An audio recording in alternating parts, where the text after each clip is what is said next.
Hi, this is Brandon from thirstgym.com, and today we're talking about an exercise called the Copenhagen plank rear delt raise. This is a great full body linked system exercise that's great for abdominals, adductors, rear delts, and some back work. We really like this with a lot of our athletes in terms of trying to hit a 2-for-1 or a 3-for-1 kind of deal.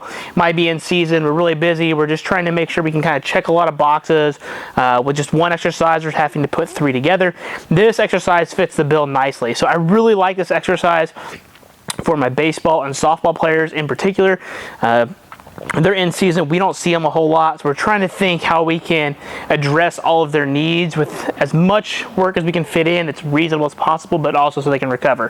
So this exercise works great for those athletes. You can certainly use it with personal training clients through that as well.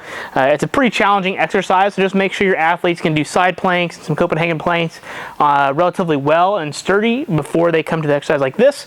But if they can, I think this is a great way to challenge them. So what you're going to do, you're going to find something that you can put your foot on for your Copenhagen plank. I really like these from Perform better. They work great. They're comfortable. They're technically for split squats, but what I really like is there's a hole down here.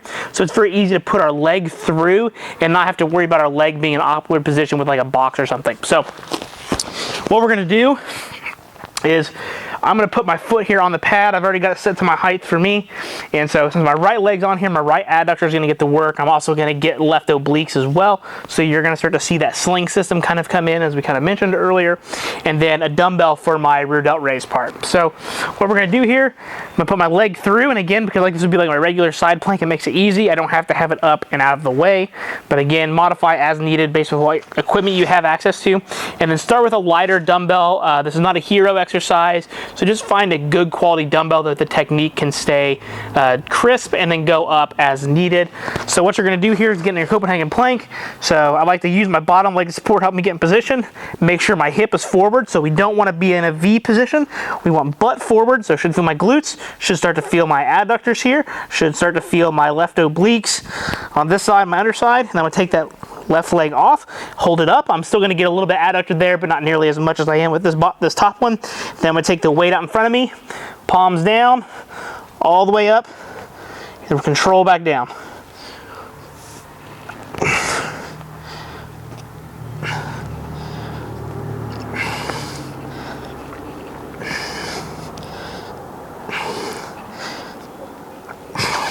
And there you have it. So as you can see, that's pretty challenging.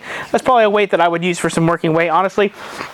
But then obviously I would need to do the other side. Now, the big thing, like I said, to keep in mind here is one, if your clients have the adductor strength and the abdominal strength, and then being picky on where the hip position is. You're going to get more adductor work, making sure our hips are all the way through, they're not sagging. We're in as straight as line as possible. Hips stay elevated. Stay even with this device that we're using or whatever you're putting your leg on, and then our bottom elbow is not super far in front of us, not down here, so like that. We just want to make sure it's right underneath us, giving us a good quality base of support to hold on to. Now with the dumbbell in front of us, we want pinky side to stay up high here. Let it come down as long as you can so that you can keep that rear delt work stretched. Come all the way to the top. Obviously there's not going to be any resistance here, but as you bring that dumbbell down, good control and slow movement. And again, that's going to make the exercise from the abdominal piece a lot harder, and then you're also going to get some of that rear delt work from it as well. So again, super effective at checking a lot of boxes. Now when it comes to programming an exercise like this, obviously you're going to need to do both sides. I really like to start people out around 6 to 8 reps per side, and then trying to build them up to like 10 to 12. I think for a lot of people, if they do 8 good reps here, assuming that each rep takes about 1.5 seconds, you're going to see, you know, around 12 to 15 seconds, give or take, and then that's going to progress them. So that gives you an idea to think about where the reps should be, because then you got to think, well, they've got to be in that plank position for that long. So 20 reps might sound enticing to get extra rear delt work, but then you're talking probably about a 30-second Copenhagen plank plus the weight you have. For many of your clients, that may be a too aggressive place to start. So start on the lower end from the reps. You can always slow the tempo down with the actual movement piece of the rear delt exercise. There's lots of different ways to play with it, but I do really like this as just an overall length chain system exercise. I think it just works great. I've really grown to be using it a lot in my programs for many of, like I said, my baseball and softball players, and we've seen some pretty good results with it in terms of keeping groin, adductor, abdominals, all that in a good spot, especially if we're only seeing them one time a week. So if you got any questions, leave them in the comment section. Thanks. Have a great day.